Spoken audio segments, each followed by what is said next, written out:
पर्ने हुन्छ। मेरै अगाडि मैले ल्याएर राखेको छु। अघि तपाईँले त्यहाँ मान्छेको अगाडि छरेको देख्नुभयो, के छर्नुभयो, यो के हो भन्नुभयो तपाईँले। तपाईँहरू आउँदा पनि छरेको छ्यास थाहा पाउनु भएन। यो भनेको चाहिँ तपाईँसँग नेगेटिभ चिज आयो भने यसले पोजिटिभ बनाइदिन्छ। यो बडो अचम्मको औषधि हो दाइ, होइन? हेर्नु न, यी हो त, हेर्नुहोस् न, यी ल हेर्नु है, यो थाहा छ त सबैलाई। यसले धेरैले युज गर्नुभयो, धेरैलाई निन्द्रा लाग्यो अरे। मैले 1 वर्ष भयो यो तपाईँहरूको मिडियामा त्यही दिन पाइया थिएन। अब यसको कुरो छ, यसको तेल खाइन्छ, यसको स्पेसल बत्ती बालिन्छ। म पूजाआजा यही गर्ने हो।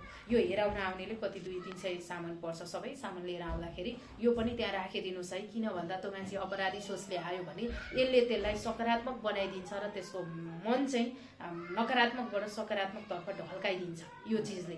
यो चिज प्राय बोकेर हिँड्यो भने इन्टरभ्यू पास हुने, श्रीमतीसँग झगडा परिरहने,